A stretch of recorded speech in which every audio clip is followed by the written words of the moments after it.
Hello प्यारे बच्चों, आओ हम आज मिशन बुनियाद में गणित में हम आज डे 47 की वर्कशीट करेंगे। बेटा ये है डे 47 और इसका टॉपिक है आकृतियां और कोण, शेप्स एंड एंगल्स। तो सबसे पहला प्रश्न देखेंगे हम, क्या दिया गया है। यह प्रश्न देखते हैं पहला। नीचे दी गई पहेलियों के उत्तर लिखो। आपको कुछ पहेलियां दी गई हैं इधर, आपको इनके उत्तर लिखने हैं बेटा। जैसे पहला दिया गया है, ये है मेरी चार भुजाएं, मेरे चारों कोने हैं समकोण, दो जोड़े भुजाओं के हैं बराबर, दिख जाता हूं तुम्हें कक्षा में और कभी घर बाहर में। तो आपको बताना है बेटे क्या है इस पहेली का उत्तर। तो देखो, सबसे पहले क्या कहा गया है मेरी चार भुजाएं, यानी मेरी चार भुजाएं हैं। तो हमने आकृति बनाई है, ये चार भुजाएं होगी। देखो कि 1 2 3 और 4, चार भुजाएं होगी। मेरे चारों कोने हैं समकोण। समकोण का मतलब क्या होता है? 90 डिग्री। तो ये हमने आकृति बनाई है, ये भी 90 डिग्री है इसका एंगल, ये भी 90 डिग्री है, ये भी 90 डिग्री है, ये भी 90 है। समकोण, चारों कोने कैसे हैं? समकोण है। उसके बाद क्या बताया गया है? दिख जाता हूं तुम्हें कक्षा में। तुम्हें कक्षा में इस आकृति का क्या दिखाई देता है बेटा? और कभी घर बाहर में भी दिख जाता है। तो ये होगा श्यामपट। इसका उत्तर क्या है? श्यामपट, ब्लैक बोर्ड। ब्लैक बोर्ड जो है इस आकार का होता है। तो इस आकार को हम क्या बोलते हैं बेटा? आयत। इंग्लिश में बोलते हैं रेक्टेंगल। तो इस पहेली का उत्तर हमारा हो गया श्यामपट, पहले का। ठीक है, दूसरी पहेली देखते हैं क्या कहा गया है दूसरी पहेली में। कभी न झुकती कभी न थकती, सदा आगे बढ़ती रहती। कभी न झुकती कभी न थकती, सदा आगे बढ़ती रहती हूँ मैं कुछ सड़क के जैसी, पर गणित में बूझो कैसी।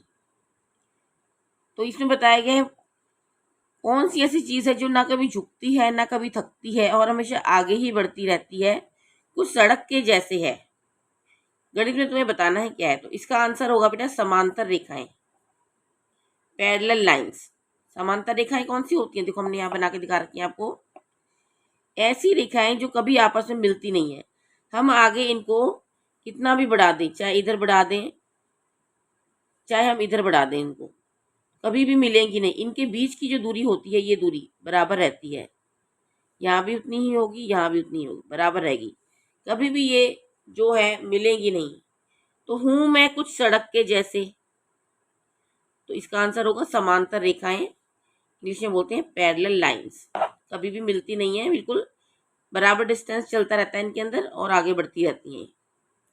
इसके बाद अगला प्रश्न है, अगली पहेली है आपकी तीसरी। देखो, सूरज से भी आती मैं, सूरज से भी आती मैं, बल्ब से भी निकलती मैं, दिखती हूँ अर्जुन के तीर जैसी, बूझो तो मुझे मैं कैसी।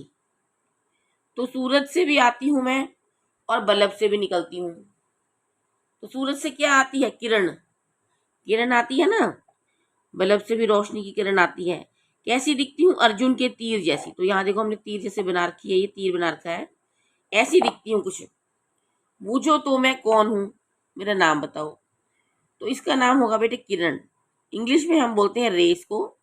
इसका एक पॉइंट होता है, इन पॉइंट एक होता है और ये आगे बढ़ती ही जाती है, कितनी भी इसकी लंबाई हो सकती है। एरो का निशान है ना इसमें, इसको हम बोलते हैं किरण। तो सूरज से भी आती है किरण, आती है, बल्ब से भी रोशनी निकलती है, रोशनी किरण, और दिखती हूँ अर्जुन के तीर जैसी, पूछो तो मैं कौन हूँ। तो इसका आएगा किरण। इसके बाद सेकंड प्रश्न देखो बेटा, इसमें क्या कहा गया है।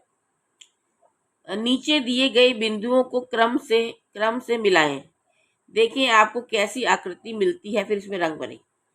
तो आपको यहाँ नंबर दिए गए हैं बेटा, इनको मिलाना है। जैसे यहाँ शुरू करेंगे हम 1 से, इनको मिलाना है, बिंदुओं क्रम में मिलाना है, नंबर वाइज। सिर्फ एक यहाँ दे रखा है, देखो आप ध्यान से, आप 1 2 मिलाएंगे। 1 2 2 के बाद क्या आता है? 3 4 5 6 7 8, 9, 10, 11, ये मैंने पहले मिला रखा था। ये यहाँ तक 19 तक मिला दिया था, फिर 20 और 21, 22, 23, 24, 25, 26, 27, 28, 29, 30, 31, 32, फिर इसको एक से मिला।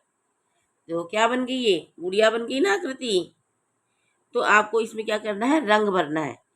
इसी तरह से सभी क्रमों में बिंदुओं क्रमों में लगाना है, गिनती पढ़ती जानी है और आगे किसके बाद कौन सी गिनती आती है उसे मिलाना है और आकृति बनानी है। अब इसमें आपको रंग भरना है बेटा, ठीक है। आप इसमें जो है कोई भी कलर भर सकते हैं, जैसा आपका मनपसंद कलर है आप वो इसमें भर सकते हैं। जैसे मैं इसे पिंक भर के दिखाती हूँ आपको, कोई भी कलर आप भर सकते हैं। तो क्या बन गई ये गुड़िया, है ना। तो इस तरह से कई पहेलियाँ होती हैं, अखबार में भी आती हैं कई बार इस तरह की एक्टिविटीज़। तो आपको इसी तरह से इसमें क्रम में मिलाना होता है, ठीक है। देखो इस तरह से बन गया ना, इस तरह से करना है आपको, कोई भी कितने कलर भर सकते हो आप। इसके बाद अब हम अगली देखेंगे, प्रोजेक्ट दिया होगा आपको। यहाँ पर 2 प्रोजेक्ट दिए गए हैं आपको, प्रोजेक्ट नंबर 1 और प्रोजेक्ट नंबर 2। तो पहले प्रोजेक्ट नंबर 1 देखते हैं हम, क्या दिया गया है बेटा। ये देखो प्रोजेक्ट 1, सामग्री दी हुई है। क्या क्या चाहिए इसमें आपको, रंग बिरंगी शीट चाहिए, कैंची और चंदा, प्रोटेक्टर और पेंसिल। तो हमारे पास रंग बिरंगी हम शीट ले लेंगे और हम प्रोटेक्टर किसे कहते हैं बेटा, डी को। ये देखो ये जो होता है ये होता है प्रोटेक्टर, चंदा बोलते हैं इसको हम, इसे हम कोण बनाते हैं। तो हमें क्या करना है, प्रत्येक समूह अलग अलग जो बच्चे हैं अलग अलग ग्रुप में बैठेंगे और हर ग्रुप क्या करेगा, अपनी शीट में से किसी भी आकार के 2 त्रिभुज काटेंगे। त्रिभुज आपको काटने हैं और उनका नाम दे देना है कुछ भी। जैसे मैंने आपको ये दिखाती हूँ, बना रखा है त्रिभुज, ये देखो त्रिभुज की आकृति बना रखी है और हम इनको क्या नाम दे देंगे, ABC या PQR, इस तरह से हम कोई भी नाम दे सकते हैं। अब क्या करेंगे, हम इनको काट लेंगे।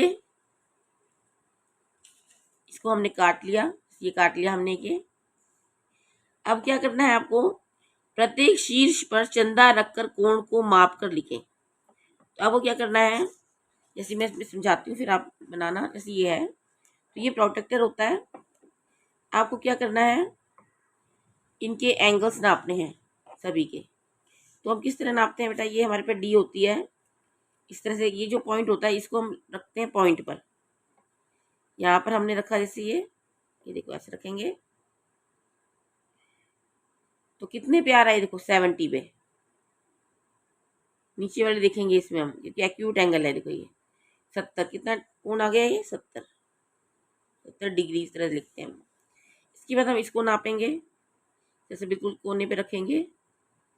ये जो पॉइंट होता है ना, इसको हम यहाँ लाइन मिलाते हैं इससे।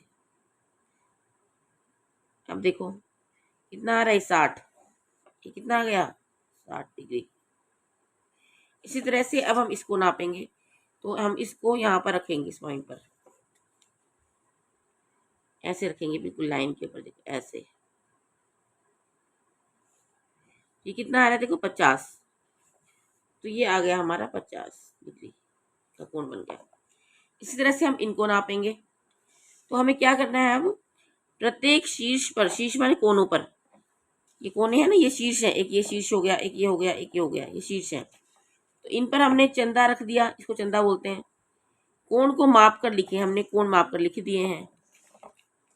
अब क्या करना है आपको, दोनों त्रिभुजों के 3-3 कोण आपके पास हैं। अब इन कोणों को जोड़ें। 3 कोण हो गए हमारे पास, 3 ये हो गए। अब हमें इसी तरह से इनको भी नापना है, इसको भी नापेंगे डी से, इनको भी। अब हम इनको जोड़ेंगे, तीनों कोणों को जोड़ेंगे। इसमें कितने कितने थे, कितना था ये, 50 डिग्री प्लस 70 प्लस, और ये कितना था, 60। अब इनको हम जमा करेंगे। तो जमा करके जब आप देखोगे तो कितना आंसर आएगा, जोड़ो इनको, कितना हो गया, 70 और 60 जोड़ो पहले, 130 हो गया। 130 और 50, 180, 180। इसी तरह से आप इसको जोड़ोगे, आपको बनाना है और अपने आप करना है इसी तरह से आप इनको भी जोड़ोगे। एंगल पी का माप लिख देना इसका, फिर एंगल क्यू का, और फिर एंगल आर का लिख देना। जब आप इसको जोड़ोगे तो आप देखोगे कि इनके जो सम होता है हमेशा 180 डिग्री होता है। जो ट्रायंगल होता है बेटे, जो त्रिभुज होता है, उनके तीनों कोणों का जोड़ हमेशा अंदर के जो कोण होते हैं उनका जोड़ हमेशा 180 डिग्री होता है। ये प्रॉपर्टी होती है, ये एंगल सम प्रॉपर्टी बोलते हैं इसको। तो इसी तरह से हमने ये काट भी लिया था, इसी तरह से आप इस तरह काट कर भी लिख सकते हैं। इस एंगल को नाप लेना, इस एंगल को नाप लेना और इसको नाप लेना और फिर तीनों को जोड़ करना। तो आप पाओगे कि आपका जो तीनों का जोड़ है कोणों का हमेशा 180 डिग्री आएगा। ठीक है। इसके बाद एक चीज और बताई गई है आपको, इसी गतिविधि में त्रिभुजों के परिमाप भी माप कर लिखो। आप परिमाप क्या होता है देखो, परिमाप भी नापना है। परिमाप और बता देती हूँ मैं आपको। जैसे ये त्रिभुज है, हमें परिमाप नापना है, तो हम इसकी लंबाई, इस भुजा की लंबाई, इस भुजा की और इस भुजा की, तीनों भुजाओं की लंबाई को हम जब जोड़ते हैं तो हम उसी को परिमाप कहते हैं। तो हम यहाँ देखेंगे कि हमारा स्केल है, हम 0 से शुरू करते हैं, 0 को हम यहाँ रखेंगे, कितना है देखो इसका, यह 7 सेंटीमीटर। तो हम लिख देंगे 7 सेंटीमीटर। इसी तरह से हम BC की लंबाई को नापेंगे, यह 6 सेंटीमीटर, 6 सेंटीमीटर। इसी तरह AC की लंबाई को नापेंगे, यह 7.5 सेंटीमीटर। तो परिमाप में क्या होता है, हम इनको तीनों को जोड़ेंगे। परिमाप क्या होता है, सभी साइड की लंबाइयों को जोड़ना किसी भी आकृति की। तो इसको जोड़ेंगे हम 7 centimetre plus 6 centimetre plus 7.5 centimetre. ठीक है, कितना आ जाएगा देखो, ये आप देखो 7 और 6 जोड़ो, 13 हो गया, 13 और 7 कितना हो गया, 20, और 20.5, इसका पेरीमीटर हो जाएगा 20.5 सेंटीमीटर। ये परिमाप हो गया इसका। ठीक है, इसी तरह आप इसका भी करोगे, इनकी लंबाई नापोगे तीनों की और जोड़ोगे। तो आपका ये प्रश्न हो गया, इसी गतिविधि में त्रिभुजों के परिमाप भी माप कर लिखने हैं। तो आप इस तरह से कर लेना एक्टिविटी। ये प्रोजेक्ट 1 हो गया आपका। ठीक है, इसके बाद है प्रोजेक्ट नंबर 2। प्रोजेक्ट नंबर 2 में क्या है देखो, एक पतली सामग्री में क्या लेना है, एक पतली डोरी, सूतली, जो बोरी की रस्सी होती है ना, सूती जो होती है, सूतली बोलते हैं, या कोई डोरी ले सकते हो, ऊन भी ले सकते हो, या कोई और धागा, मोटा धागा ले सकते हो। टेप लेनी है और पेंसिल लेनी है। विधि, अब क्या करना है, प्रत्येक समूह एक डोरी ले। हर कई ग्रुप बनेंगे आपकी क्लास में, तो एक समूह को एक डोरी लेनी है। अब इस डोरी की सहायता से पहले त्रिभुज बनाएं। त्रिभुज बनाना है आपको। अध्यापिका डोरी को मापने के लिए बड़ा स्केल लें जाएं और प्रत्येक समूह को डोरी मापने के लिए कहें। अब है तीसरा, प्रत्येक समूह इसी डोरी से आयत तथा वर्ग भी बनाएं। अब इसी तरह से अलग अलग आकृति के बाहरी घेरे की लंबाई को भी माप कर लिखें। तो देखो मैंने आपके लिए बनाया हुआ है, ये देखो मैंने ये बनाया आपके लिए।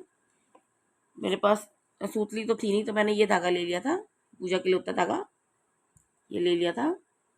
और इससे हमने क्या किया, एक हमने पहले क्या किया, डोरी लेनी है। इस डोरी की सहायता से त्रिभुज बनाए। मैंने ये आयत बनाया, आप त्रिभुज भी बना सकते हैं। जैसे ये हमें त्रिभुज है हमारे पास, तो आपको क्या करोगे, इसको इस तरह से जोड़ दोगे। यहाँ फेविकोल लगा देना इसके आसपास, जिसमें बनाकर दिखाती हूँ आपको। जैसे ये लिया आपने,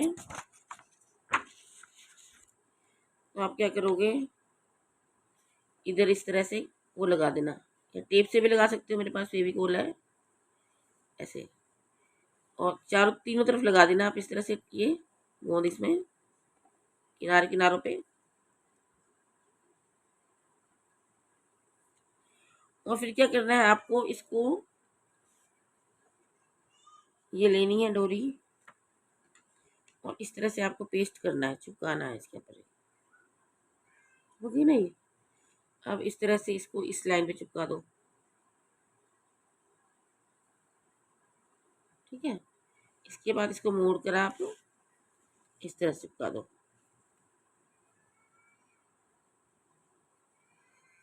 ठीक है, ये हो गई। अब इसको हम यहाँ पे कैंची से काट देंगे तो ये हमारा ये बन गया। देखो, ये मैंने ये आयत बनाया था और ये बन गया ट्रायंगल। ठीक है, इस तरह से बनानी है आपको। क्या कहा गया देखो इसमें आपको, अब आपको क्या करना है, डोरी को मापना है। डोरी ले, अब इस डोरी की सहायता से पहले त्रिभुज बनाएं और फिर वर्ग बनाएं। इसी तरह से आपको एक ही डोरी लेनी, नाप नहीं है कितनी लंबाई है इसकी। जैसे हम स्केल से नापेंगे, जैसे मैंने ये स्केल लिया तो हम इसको नापते हैं, इसकी लंबाई कितनी है। देखो 7 सेंटीमीटर तो इधर है, ये इस साइड से, तो इधर से भी 7 ही होगी, आया था ना ये। और इसकी चौड़ाई कितनी है, चौड़ाई है 5 सेंटीमीटर, तो ये इधर भी 5 सेंटीमीटर ही होगी, 5 सेंटीमीटर। ठीक है, तो टोटल करो कितना हो गया, 5 और 5 10, और ये 14, 7 और 7 14, 14 और 10 24। तो टोटल लंबाई कितनी होगी इसकी, 24 होगी। तो परिमाप क्या हो गया इसका, परिमाप हो गया इसका 24 सेंटीमीटर। तो आपको क्या करना है, 24 सेंटीमीटर की ही डोरी लेनी है और आपको ये अलग त्रिभुज बनाना है। तो इसमें क्या देखोगे आप, 3 साइड, अगर तो ये 8 8 की हो जाएंगी, है ना, 8 3 24। तो आप उसी डोरी से परिमाप आप नापोगे तो बराबर मिलेगा परिमाप। ठीक है, ये 8 की बन जाएगी। आप बना लेना नाप कर, ये मैंने अलग आकार का बना हुआ है, पहली वाली एक्टिविटी थी ये।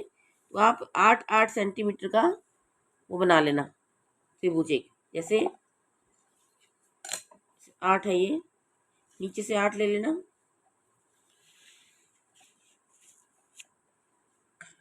यहाँ से लोगे आप 8, फिर आप यहाँ से भी 8 लोगे,